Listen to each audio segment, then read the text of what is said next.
Quiero transmitir mi cercanía y solidaridad a todos aquellos ciudadanos a los que el rigor de la crisis económica ha golpeado duramente hasta verse heridos en su dignidad como personas. Tenemos la obligación de transmitir un mensaje de esperanza, especialmente a los más jóvenes, de que la solución de sus problemas y en particular la obtención de un empleo va a ser una prioridad para la sociedad y para el Estado. Así se dirigía Felipe VI a los ciudadanos el día que juró su cargo. Llamativo, cuando menos. Bienvenidos a Fort Apache.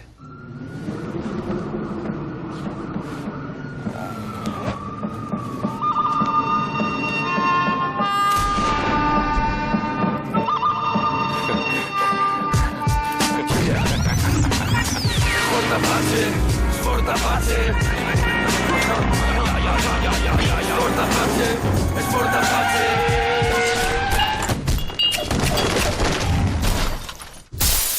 Esta noche en Fort Apache hablamos de Felipe VI, un año ya, ¿quién nos lo iba a decir? Para ello contamos con 5 invitados, no podía faltar. Manolo Monereo, muchas gracias por estar aquí. Muchas gracias por invitarme, Pablo. Después de mucho tiempo de ausencia en este programa, Juan Carlos Monedero, ahora un ave que vuela en libertad. Bienvenido. Muchas gracias. He volado que me he venido al otro lado de la mesa. Totalmente. Irene Montero, de la dirección de Podemos, bienvenida al programa. Gracias. Iñaki Anasagasti, siempre que discutimos de la monarquía, tratamos de invitarle. Muchas gracias por estar aquí. ¿Me habéis llamado? Yo vengo. Muchísimas gracias. Y Carlos Enrique Bayo, director de Público, bienvenido una vez más. Un gran placer estar aquí. Enseguida empezamos a debatir, pero antes, como siempre, en el punto de mira. Felipe VI ha cumplido su primer año como jefe del Estado tras la abdicación de su padre, el rey Juan Carlos I. En estos 12 meses, Felipe ha iniciado una nueva etapa. Tras los escándalos de Urdangarín y las polémicas de las cacerías y amantes de Juan Carlos, la llegada de Felipe VI ha relanzado a la monarquía española. Un 81% de los españoles aprueban la forma en la que el nuevo rey desempeña sus funciones. Además, un 78% cree que proyecta una imagen positiva de España hacia el exterior y un 70% cree que ayuda a respaldar el sistema democrático. Esta noche en Fort Apache analizamos el primer año de reinado de Felipe VI.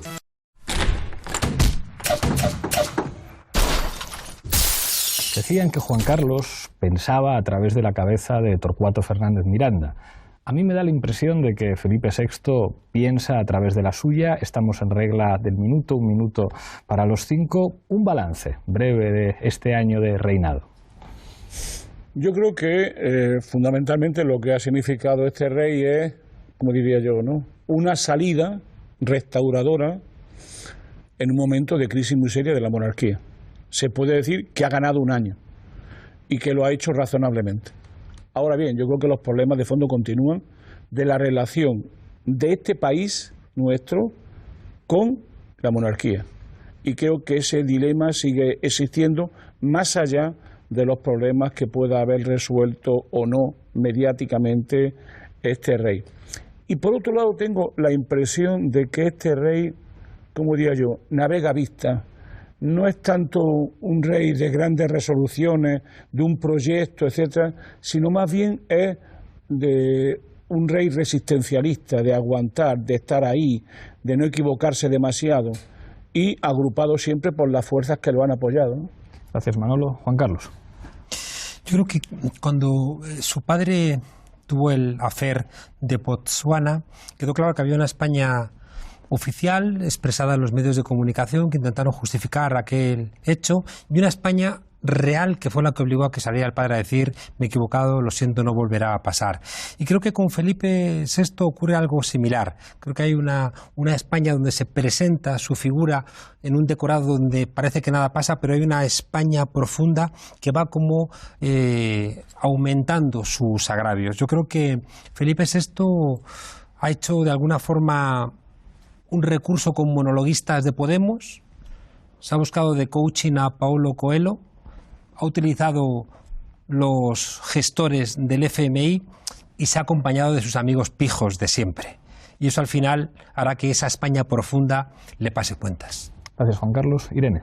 Yo coincido bastante con lo que decía Manolo. Creo que al final ha pasado en un año que una institución que es uno de los pilares fundamentales del régimen del 78, en una crisis gravísima, consigue hacer ciertos cambios que es verdad que pueden ser más cosméticos que profundos, pero que vuelven a poner a la monarquía como una de las instituciones más valoradas del Estado y con unos niveles de aprobación y de consenso grandísimos. Entonces, queda por ver qué papel juega eso en ese proceso de resolución de la crisis de régimen, si va a contribuir a que haya un cierre oligárquico o si, por el contrario, pues pese a ese reflote de la monarquía, es posible tener una salida más democrática y una apertura constituyente ante esta crisis de régimen, pero que desde luego se lo han montado muy bien. Prueba de ello es el vídeo que señalabais, ¿no? Y todos los cambios que él ha hecho, que luego podremos hablar. Gracias, Irene. Iñaki. Yo creo que es un juancarlismo más estético.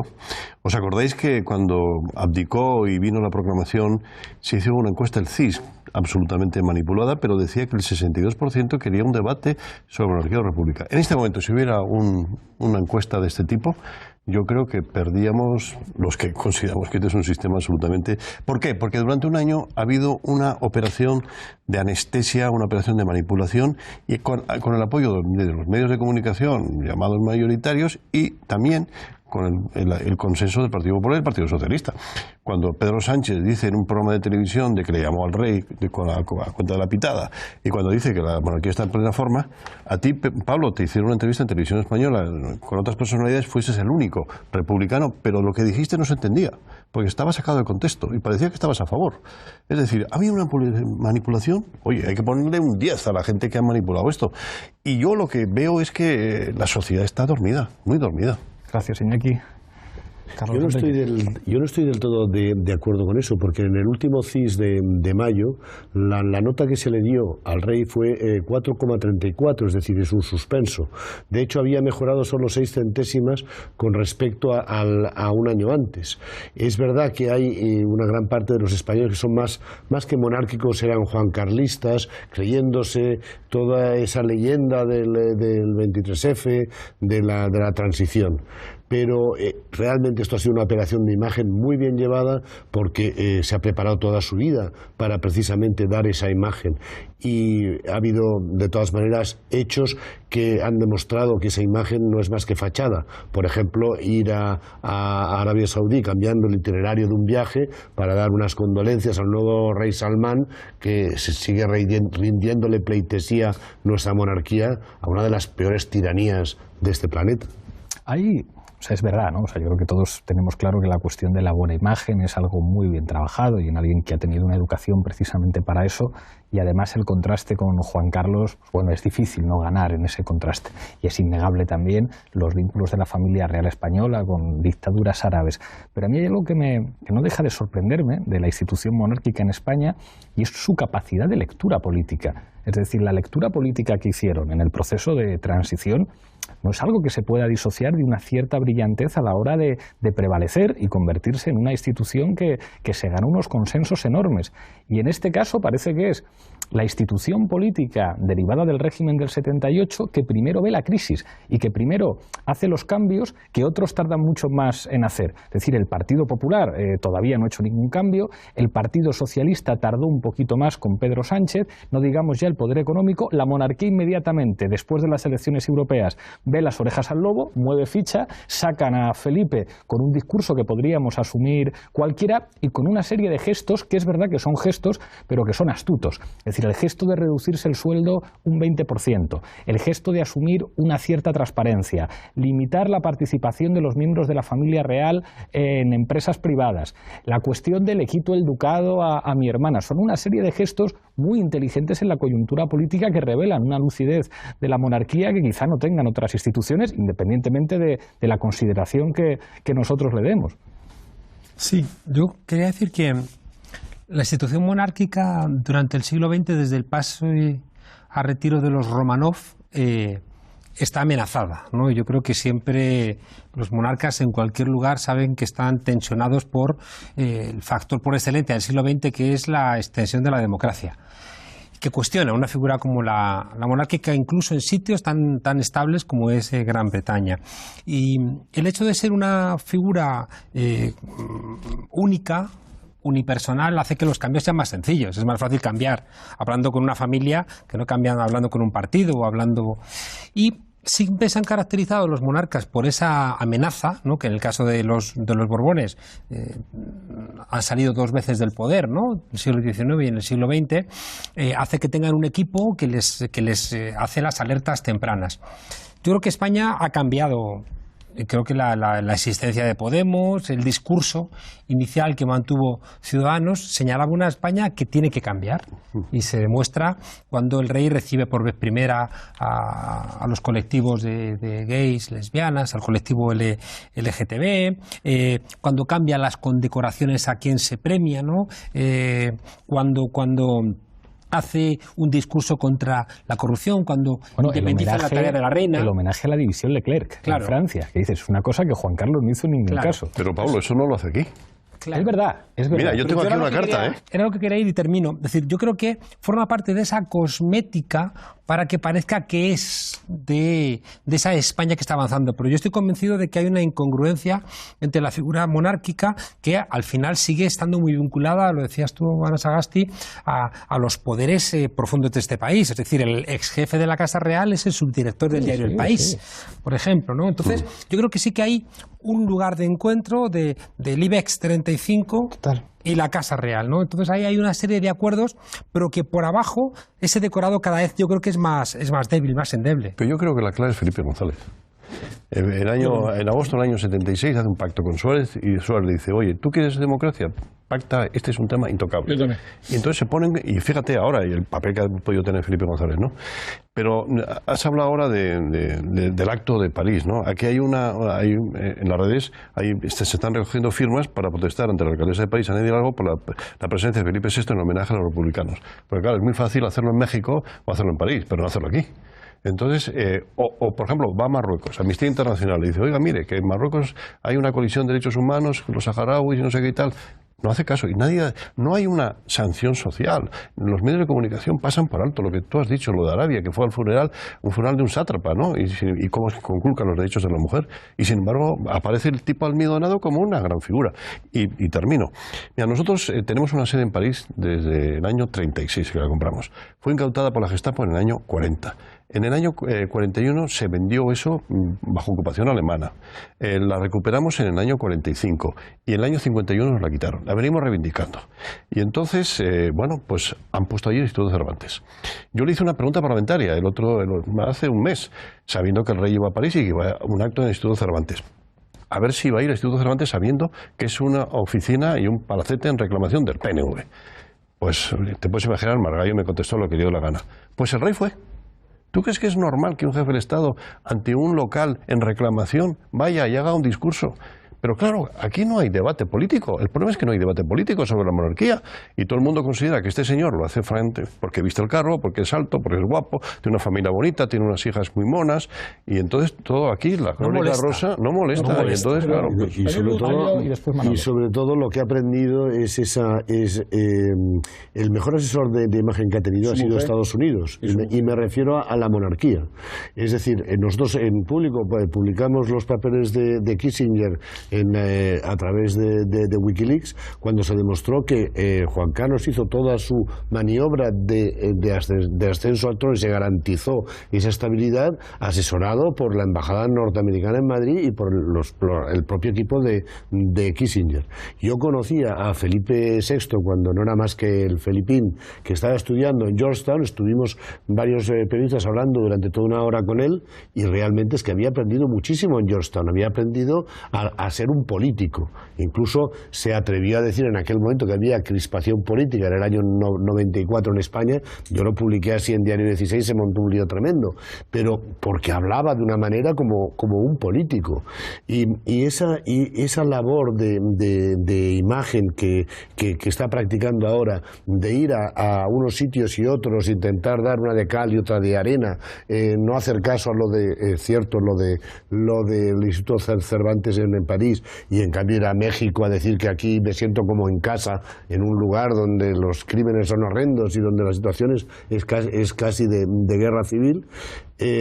pero todo eso va quedando muy bien cara a la imagen pública porque tiene unas técnicas muy norteamericanas y porque él ha estudiado en Canadá, pero sobre todo en Georgetown, y allí ha aprendido oratoria, ha aprendido a estar, ha aprendido a comportarse de forma que sea carismático para el personal. No nos olvidemos de la influencia norteamericana en la monarquía española. Manolo. En general, yo creo que alguna vez merecería la pena discutir de la historia de España en el siglo XX, ¿no?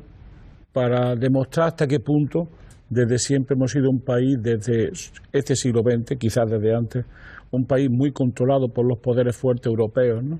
Y cómo una parte sustancial de la inteligencia española, entre comillas, en la transición, tuvo que ver con este patronazgo que los grandes poderes europeos hicieron sobre el rey y sobre el conjunto de la vida pública española.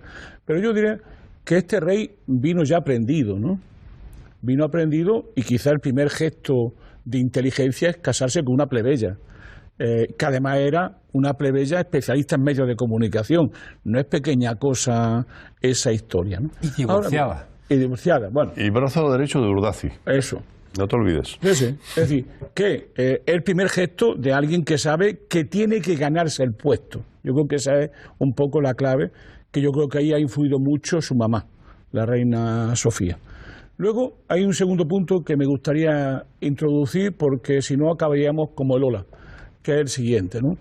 Es decir, siempre he pensado y pienso que el rey en España es la cúpula del Estado. Y cuando digo la cúpula del Estado es que manda mucho, que es un rey, no un rey que representa, sino que manda mucho, que dirige, que organice, que influye.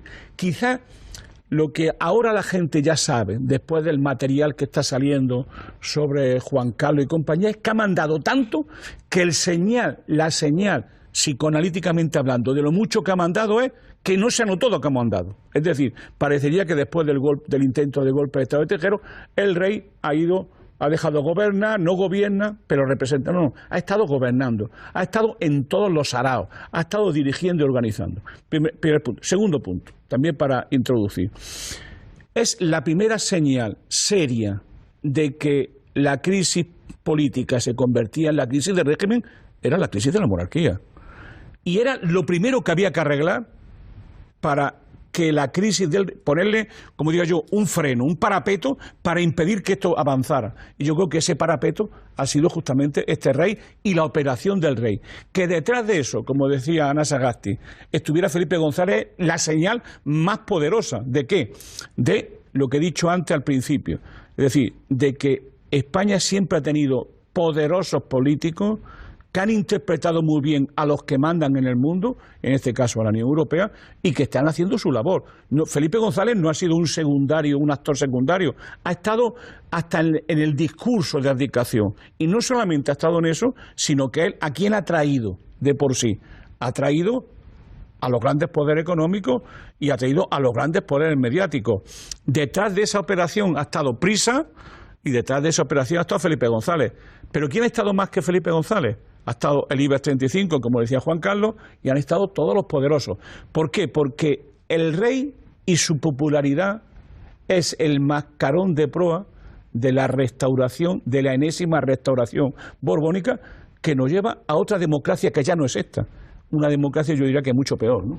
Irene. Que yo creo que eso es lo que sorprende, ¿no? Como una institución que no solamente es, digamos, baluarte de la oligarquía en el periodo actual, sino que es que viene de largo incluso del régimen franquista. O sea, que el que le nombra sucesor a título de rey es el propio Franco vivo todavía. Y cómo esa institución que es baluarte, defensa del IBEX 35, Villar Mir, de un montón de los grandes oligarcas y los grandes poderes financieros de nuestro país, termina incluso fuera del debate, en medio de la crisis que vivimos, donde incluso hay cierta polarización entre, y hablamos de democracia o oligarquía, el pueblo y la casta corrupta y la casta que digamos está secuestrando la soberanía, y la monarquía permanece casi fuera. Yo no sé qué conjunto de factores, creo que eso es interesante. El Grupo Prisa, Felipe González, en 2012, esa editorial del Grupo Prisa que decía solo el populismo o solo el amarillismo barato puede ser capaz de decir que el mal hacer de de Urdangarín es comparable con la crisis de la monarquía. Claro, hay un conjunto de instituciones muy fuertes del Estado tratando de salvaguardar esa monarquía y hacerla incluso aparecer como defensora de la democracia cuando en realidad está defendiendo a esos grandes poderes económicos que siguen mandando en nuestro país. Pero hay algo ahí, una anécdota tuya con Santiago Carrillo, que me la contaste, que le dijiste, hombre, Santiago, tal, el rey, y te respondía, ya, Juan Carlos, pero no podemos dejarle a la derecha todo, incluido al rey. Carrillo, que siempre tuvo un enorme sentido táctico, era de los que reivindicaba de, bueno, este rey asumámoslo como de todos, salvo en 2 escenarios donde el rey no se mueve tan cómodo y ha hecho gestos, Cataluña y el País Vasco. El primer viaje oficial que hace Felipe VI es a Cataluña y a tratar de tender puentes. Y va al País Vasco también a hablar con Urkullu, a exigirle o a rogarle que le dé el compromiso de que Euskadi va a cumplir la ley. Ahí es donde el propio Felipe VI es consciente de dónde flaquea. O sea, yo soy, vamos, a mí se me nota, monárquico republicano, es como no, yo demócrata y el debate monarquía-república beneficia a los monárquicos, hablemos de si el jefe del Estado tiene que ser elegido democráticamente y que se presente Felipe. Yo sé que en ese debate perdemos, es decir, la monarquía se frota las manos cuando se llena la Puerta del Sol con banderas republicanas, ahí tienen todas las de ganar. En Cataluña y en el País Vasco no. Ahí digamos que la figura del rey, incluso del rey de ahora, no tiene los mismos consensos y también el rey se está moviendo. Sí. Bueno, la bandera española actual, la rojigualda de Pedro Sánchez, con un partido socialista, republicano y con cientos y miles de muertos ahí en las cunetas, pero no ha habido debate. Si caía bien, si salía bien con su señora, no sé. Es decir, yo creo que tenemos una sociedad adormecida. Y luego, ¿os acordáis que la revista El Jueves hizo aquella caricatura, aquella portada? Creo que fueron 14 a la calle y nunca más se ha vuelto a saber más de aquello. Es decir, que vivimos anestesiados. Y luego el tema, por ejemplo, el tema del ducado que tú has apuntado. Resulta que fue ella, Cristina, la que le presenta, le dice al hermano que va a renunciar. Y el hermano, o el marketing que le rodea a Felipe VI, hace posible que aparezca ella poco menos que sancionada por su hermano. Es decir, cómo se manipula. Y aparece este señor como si fuera un señor equilibrado, un señor... Y luego, yo tengo información, yo he hablado con él varias veces, ¿no? No tiene nada que ver con el padre, y lee mucho mejor que el padre, ¿no? Eso por lo menos hemos ganado en eso, pero tiene un mal carácter. Con los medios de comunicación, el otro día montó un pollo en el Círculo de Bellas Artes, continuamente está montando pollos. Porque no quiere, es arrogante. Y cuando dice, arrogante. Está muy bien educado. Porque es un pijo. Pero esta chica, Enríquez, que le siguió, pues ya contó una anécdota de que una vez le trató de usted. Y entonces le llamó por teléfono al actual alcalde y dijo, oiga, la última vez que usted hace eso, no se le puede llamar de usted, hay que llamarle de Alteza. Y eso es una buena educación. ¿No?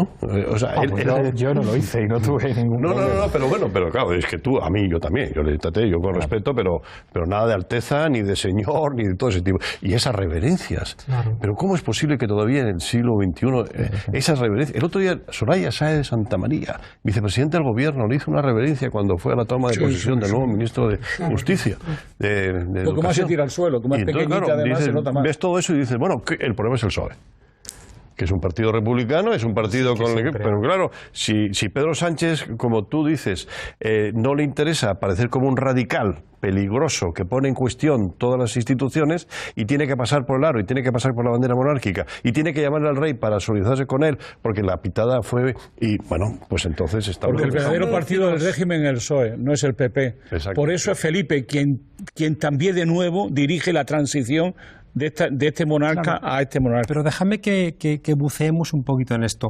Fíjate, Pablo, que cuando tú le puedes regalar Juego de Tronos, que es una metida en el ojo... Pero no fue fácil, ¿eh? O sea, es como hasta 3 veces vinieron los de protocolo a decirme que por favor no lo hiciera. Y era como estamos en el Parlamento Europeo y yo soy aquí parlamentario y yo haré lo que considere y seguro que se lo toma bien porque es un señor simpaticísimo y se lo tomó muy bien, pero no querían, ¿eh? O sea, claro, pero fíjate que tú podías de repente decir que ese señor estaba desnudo y de ahí su inquietud, cosa que Izquierda Unida, poniéndose en una sala aparte diciendo y brindo por la Segunda República, el tipo estaba encantado. En cambio, él se siente débil por lo que os decía de que hay un aspecto que sustenta a la monarquía, pero también hay otra corriente de fondo que la fragiliza. Y creo que ese es un ejemplo muy claro de que es verdad que han hecho una lavado de cara espectacular, que atacamos fuerte para que no reinara, o cuando menos para que sometiera su reinado a referéndum, y que han lavado la cara más o menos.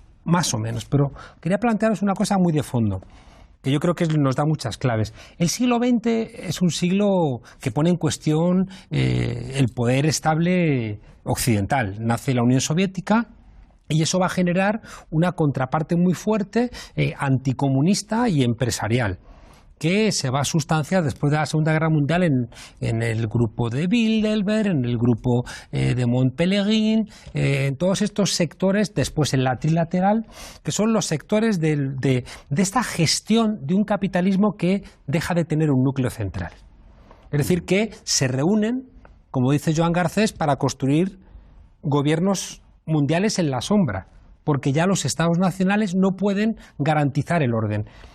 La monarquía en España funciona como Luis Napoleón Bonaparte, es el que pone orden cuando los sistemas capitalistas internos colisionan entre sí. Y por tanto la monarquía en España es el valor último de cualquier desencuentro posible. ¿Quién puede en España salvar después del franquismo el statu quo? No lo puede salvar la derecha. Quien podía salvar el statu quo era la izquierda, era el Partido Socialista. Y el Partido Socialista es el que le hace el flaco favor de blindarse con la monarquía para poder construir ese acuerdo, ¿no? La monarquía blinda a España y yo soy el que sustenta esa posibilidad desde una perspectiva de izquierda.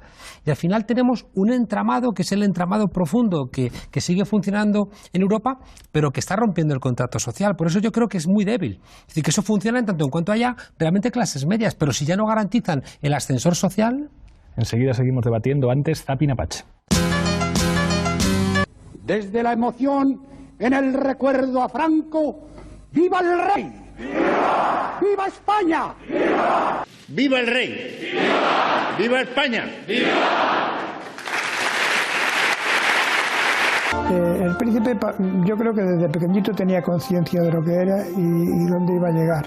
Ese es el momento esencial porque esa es la esencia de la monarquía parlamentaria. La comunión de Su Alteza Real, el Príncipe de Asturias, con nuestra aviación militar es una constante de la que la sociedad española ha sido testigo en innumerables ocasiones. El rey Felipe será un extraordinario rey porque tiene una preparación como no la ha tenido ningún monarca de Europa.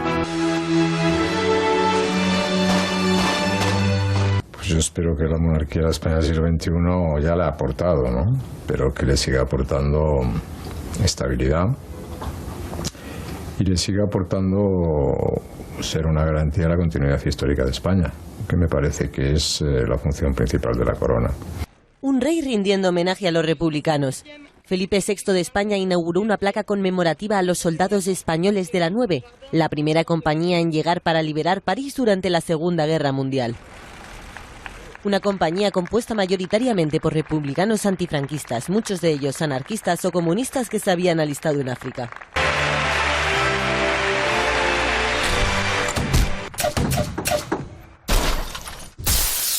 Bayo.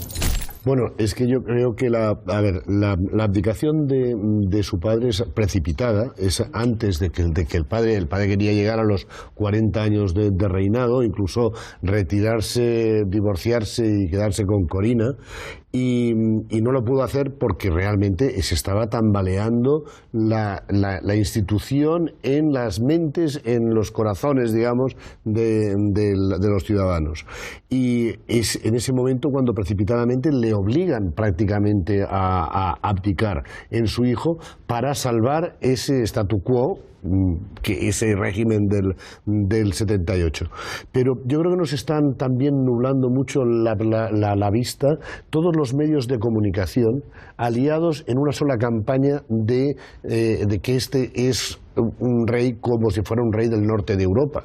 Están consiguiendo convencer a los españoles de que nuestra monarquía, que es lo más antidemocrático y surgido de una dictadura, y siempre lo ha sido, se puede equiparar a las monarquías que aceptaron en la introducción de la democracia en el norte de Europa. Pero no hay que olvidar que se están produciendo también fracturas en toda esa fachada. Es decir, cuando la abdicación, Ana Romero, la que hemos citado aquí por su libro, fue censurada por primera vez en el mundo simplemente porque citaba a Corina como amiga íntima, sin más, en el retrato que hizo del rey. Has citado, evidentemente, portadas del Jueves que han sido censuradas, como no ha sido censurado ninguna otra cosa. Evidentemente, el problema que tenemos ahora es que prácticamente la totalidad de los grandes medios de comunicación en España pertenecen a ese IBEX 35 o incluso a más allá, al capital financiero internacional como el HSBC o Wall Street, y por lo tanto están muy empeñados en que este régimen del 78 se consolide en torno a esa figura de una monarquía moderna. Pero eso se está consiguiendo solo en la fachada, porque todos los medios de comunicación dan la misma imagen. Pero yo no creo que sea tan positivo para Pedro Sánchez salir delante de una bandera monárquica gigantesca, porque esto no es precisamente la tradición democrática española, no es esa bandera. Esa bandera se recupera por la dictadura. No es en absoluto esa institución el símbolo de nuestra democracia. Y yo creo ¿cómo que pelean eso... por los símbolos la derecha? Claro. ¿Cómo pelean por los símbolos? No dan paso atrás en nada. Pero que asuma esos mismos símbolos el Partido Socialista, realmente en eso estoy de acuerdo, es lo más peligroso de todo, porque ahí sí que hay un consenso entre los dos grandes partidos que puede acabar en una gran coalición para impedir que se rompa este régimen. Un ejemplo, voy a poner un ejemplo provocador, ¿no? Para argumentar lo que quiero argumentar. ¿Qué hubiese pasado en la Grecia actual, en crisis con la Unión, con la Troika, que ahora se llaman púdicamente instituciones, si hubiese habido un rey o si no hubiese habido un rey? Es decir, ¿qué hubiese pasado si, en vez de gobernar un presidente de la República que no gobierna y un gobierno electo, es decir, que hay autogobierno de la sociedad por la sociedad, ¿qué hubiese pasado si el rey Constantino hubiese sido siguiendo rey? Aunque fuese un rey constitucional. ¿Pero qué hizo con los coroneles, Constantino? ¿Qué hizo con los coroneles? Sí, pero lo que quiero preguntar es lo siguiente, es decir, es que la monarquía en España no es una monarquía normal, no es una monarquía parlamentaria, no es una monarquía democrática. El jefe de la Fuerza Armada es el rey, que ejerce como capitán general, con una constitución que dice que es el ejército quien garantiza la constitución. Es decir, no estamos hablando de cosas pequeñitas, no, es que esta monarquía intrínsecamente no es una monarquía constitucional ni parlamentaria, que es a lo que voy, es decir, es el centro del poder del Estado, es decir, gobierna, dirige, organiza y consigue dos cosas fundamentales que hace todo Estado capitalista, pero eso lo hace esta monarquía y tiene mucha importancia. Por un lado, une a los que mandan, lo organiza, les da sentido, les da seguridad, les da fuerza, les garantiza el futuro, y por otro lado divide a los de abajo, lo desorganiza, lo rompe. ¿Y eso quién mejor lo ha sabido interpretar? El Partido Socialista. Yo estoy convencido absolutamente de que sin la crisis social que ha habido en este país, la crisis política y el surgimiento de Podemos, estoy plenamente convencido que el rey no hubiese abdicado. ¿Y por qué ha abdicado el rey? Porque ya el país no aguantaba este tipo de rey. ¿Qué es lo que ha cambiado en medio? Que este país está viviendo una crisis política y por tanto una crisis de identidad, de significado y de significaciones. ¿Y dónde quiero yo ir? Lo que yo quiero ir es que todo este consenso fabricado al rey tiene más que ver con la perpetuación del régimen que con la propia monarquía. Lo que le interesa no es la monarquía en general, sino la monarquía del 18 de julio, la monarquía que organiza el poder y que es el centro del poder. Y además con un rey que, a mi juicio, no sé si la palabra pijo es significativa, pero sí creo que tiene para mí una connotación muy clara, ¿no? Es un político de derecha. Iñaki. Bueno, hay un argumento que se utiliza mucho, que es una monarquía barata. Pero lógicamente, bueno, la cantidad, 8 millones, pero no se dice lo que salpimenta todos los ministerios. Y hay un cómputo que más o menos cuesta unos 56 millones, pero eso no te lo dicen. Y tampoco te permiten, así como hay un debate sobre la corrupción de los políticos y de la política en general, y la corrupción del viejo rey, ¿qué pasa? Aquí el señor, no lo has visto tú en un comedor de Cáritas a Juan Carlos, sino comiendo en el Arzac y en todos los... dando un espectáculo, además, absolutamente lamentable, ¿no? Y luego hay otro tema que yo lo vi en Baracaldo, en la toma de posesión de la alcaldesa, que todos los alcaldes y todos los concejales juraban lealtad al rey. ¿Aquí qué pasa? Que todos poniendo imperativo legal y no sé qué tal, pero lealtad al rey, ¿eh? Aquí no ha habido un cambio sustancial a la hora de mover y cambiar ese tipo de cosas. ¿Qué lealtad al rey? Tú en un país democrático tienes lealtad a las leyes, que democráticamente, pero no al presidente de la República o a la presidenta. Hay una cosa que estamos discutiendo en esta mesa que creo que es la gran mentira de, si mal no recuerdo, Óscar Alzaga. El rey reina, pero no gobierna. Por las narices. Sí. El rey reina y gobierna. Y ha gobernado siempre. Que ha sido el puntal que ha cerrado todo el juego, para que nada se moviera. El director del Mundo, y eso lo sabrá bien, el 31 de mayo escribió un artículo donde diciendo que él haría todo lo posible para tener credibilidad a su periódico, pero que veía mucha dificultad para que la gente le creyese. Y por ejemplo, sobre las hemerotecas. Y dice, no, pero es que las hemerotecas es que no hay hemerotecas. Porque ha habido inmunidad informativa con el rey, lo decía este director, y cuando cualquier cosa que decía el rey mirábamos a otra parte. ¿Ha cambiado eso? Yo creo que no. Zarzalejos ha dicho eso. Bueno, yo solo leí el director del Mundo, pero también Zarzalejos no tiene ninguna autoridad porque es un monárquico de esos porque no le gustaba estéticamente el viejo rey por lo de Corina y porque no sé qué, daba unos espectáculos poco edificantes. Pero a este rey le encanta el entusiasmo a Zarzalejos. No, me preguntaba entonces, o sea, planteando otra pregunta adicional para el debate, ¿qué nos corresponde hacer a quienes nos consideramos fuerzas progresistas o fuerzas que intentamos sacudir un poco el actual régimen o aprovechar la crisis de régimen de una forma más democrática? Porque claro, que es la pregunta que tú hacías antes también, ¿no? Tenemos claridad respecto a que las élites de nuestro país tienen un cierre de filas absoluto con la monarquía como institución clave de la continuidad del régimen, pero si bien eso pueden ser todo cambios cosméticos y operaciones de chapa y pintura que no se correspondan con el fondo de la institución, lo cierto es que genera un amplísimo consenso social. Entonces, o bien le regalas esa parte del consenso a las élites, o qué posición puedes adoptar. Nosotros, por ejemplo, decimos, no damos el debate sobre monarquía o república, queremos un debate sobre la democracia, pero obviamente la monarquía por definición es una institución no democrática. Claro. Entonces, ¿cómo enganchas una institución que genera tanto consenso, pero que sabes que además, o a pesar de eso, a pesar de generar ese consenso, forma parte del eje a través del cual las élites pueden conseguir una salida de este régimen que lo consolide? Claro, pero ahí es porque, claro, trataba de escribir en un artículo en El País el otro día, fuimos derrotados. Entonces, cuando eres derrotados, los ingredientes con los que tú puedes introducir cambios no los decides tú.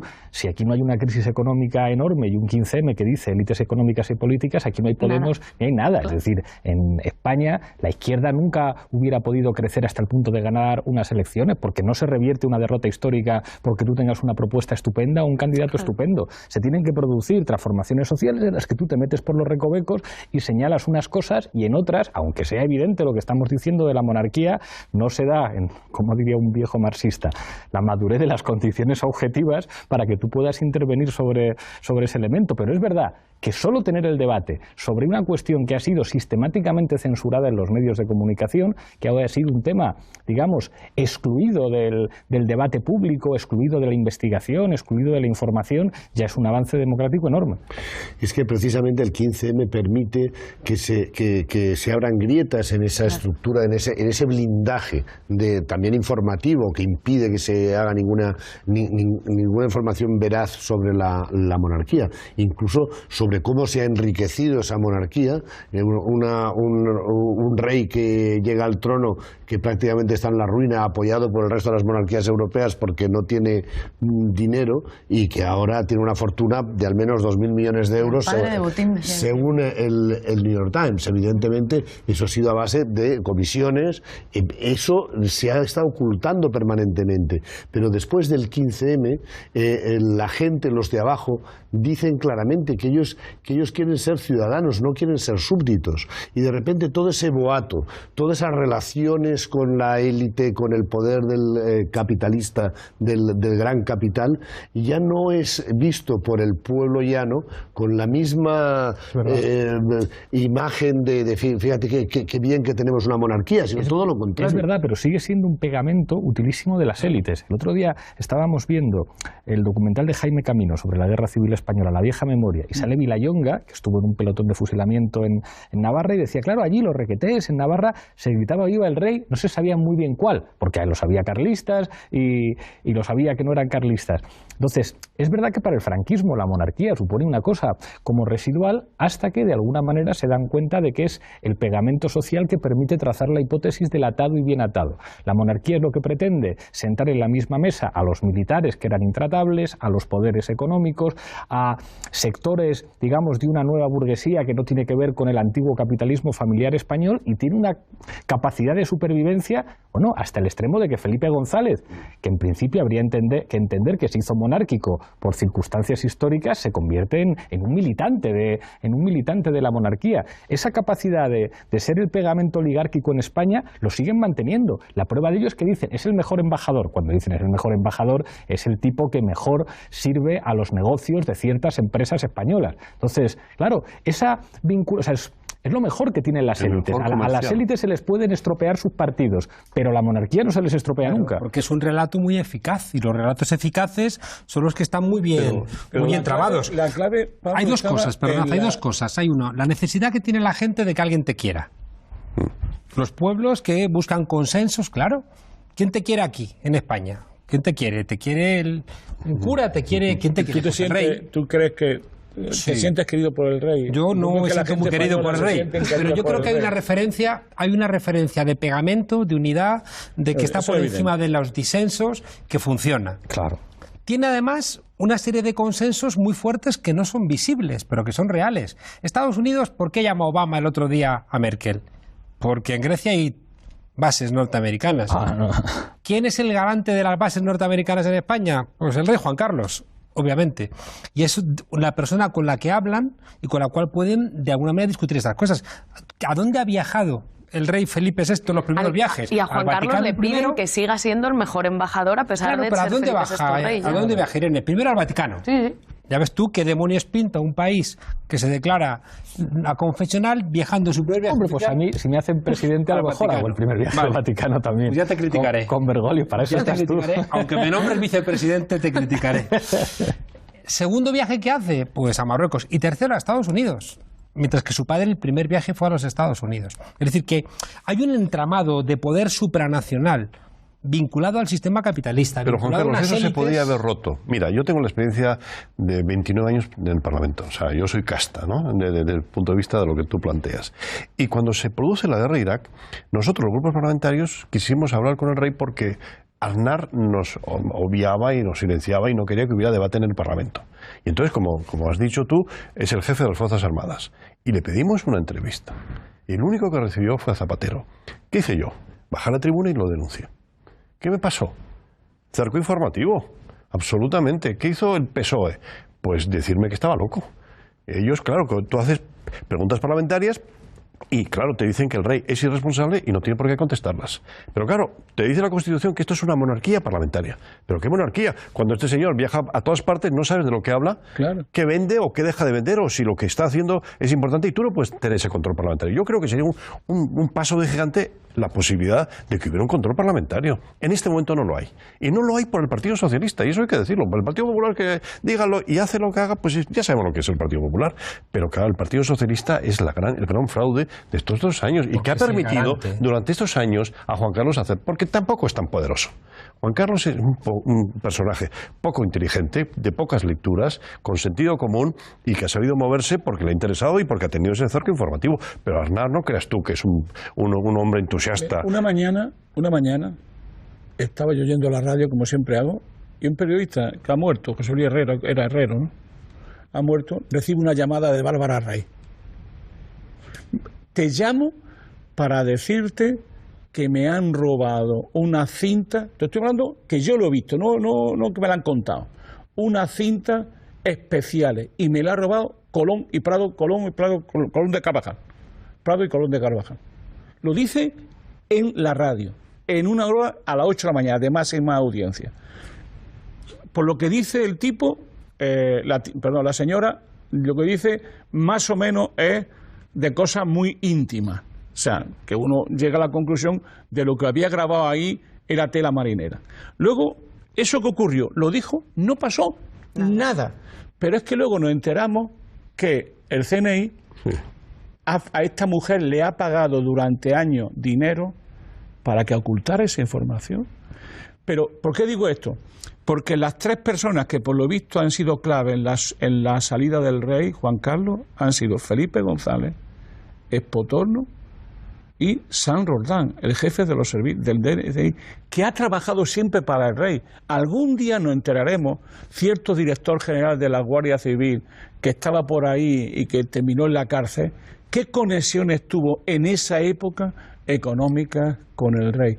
Y sabremos muchas cosas, pero a lo que iba para dejar claro mi posición. O sea, yo creo que la clave ahora de este momento es intentar conseguir reabrir la cuestión de la monarquía, pero no tanto en una oposición sin mal entre monarquía y república, sino discutir la monarquía desde un punto de vista democrático. ¿Qué es lo que tendría que ser un rey democrático? Que este no lo es. Y el primero tiene que ver, fundamentalmente para mí, con 2 cosas que me parecen esenciales y profundamente antidemocráticas. No nos olvidemos que al final lo que triunfó fue lo que pensó Carrero Blanco. Aquí no ha habido una restauración, sino una reinstauración. Y aquí instauración. Es decir, lo que se ha articulado era en torno a los aparatos de Estado del franquismo, que son la clave de la transición y que han quedado siempre en las mismas manos. Los aparatos de Estado tenían que ser unificados por una persona que lo representara y que fuese la garantía de la continuación del Estado. De ese Estado oligárquico, autoritario, profundamente antidemocrático, que se ha ido manteniendo en estos años gran parte por el rey. Por eso el rey ha gobernado siempre, ¿no? Estamos llegando al final, volvemos a la regla del minuto, un minuto de conclusiones para cada uno. Empiezo contigo, Bayo.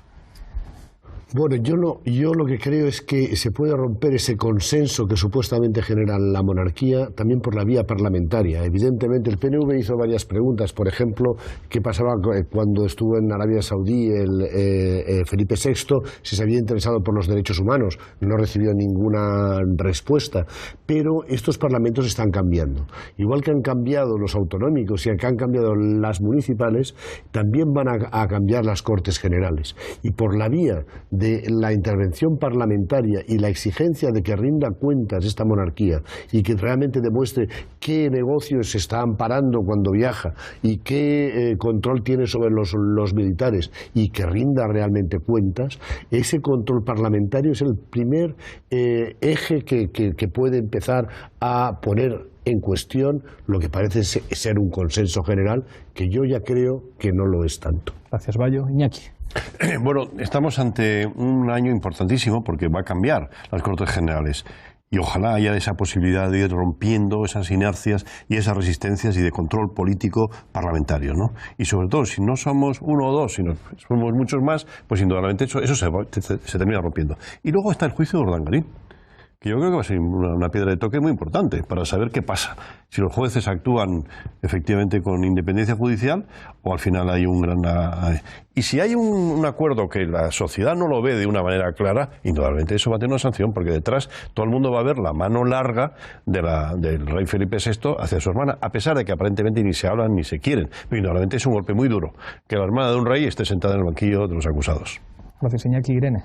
Yo creo que hay consenso en que la monarquía es una institución que sirve de pegamento de esas élites, que por tanto en este año, en estos próximos meses, vamos a ver cómo sigue sirviendo para intentar que por parte de las élites y de los grandes grupos financieros y de los grandes grupos económicos en el país, digamos, esa monarquía actúe como ayuda, como una gran ayuda para que esta crisis se cierre sin que nada cambie, digamos, y creo que la tarea que tenemos es ser muy audaces para, sin enfrentarse directamente a esa institución, que parece además que genera un gran consenso social, pero si seamos capaces de que no se convierta en el elemento central que permite a las élites de nuestro país cerrar la crisis y que aquí no haya pasado nada, sino que podamos seguir avanzando en una mayor apertura democrática con controles parlamentarios y con otro montón de medidas que podríamos ir pensando.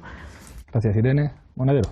Yo creo que luchar contra un deseo es muy difícil. Yo creo que la monarquía siempre tiene la ventaja de que articula su oropel como un gran deseo, donde los medios de comunicación ayudan y, por tanto, disparar contra el monarca a menudo se convierte, si no va acompañado de otras cosas, en munición contra tus propias posiciones. Creo que hay que trabajar en la crítica de la monarquía en unos aspectos que sí que están en el run cotidiano. Uno es el papel de la monarquía con la corrupción, que tiene mucho que ver con el papel de Urdangarín y su hermana, y que lo aprendieron seguramente en las comidas familiares. El papel de comisionistas, ¿no?, de la Casa Real. La vinculación de la monarquía con las estructuras católicas conservadoras, ¿no?, que también es otro elemento simbólico que acompaña todo esto. Y el papel de la monarquía con el IBEX 35. Recordemos que se reunieron puenteando a Zapatero y se reunieron con el IBEX 35 en un momento que estaban impugnándolo. Por tanto, sigamos trabajando sobre esa realidad que creo que es profunda. Hay una cosmética de la Casa Real que está cogido por pinzas, igual que está cogido por pinzas el sistema capitalista financiero.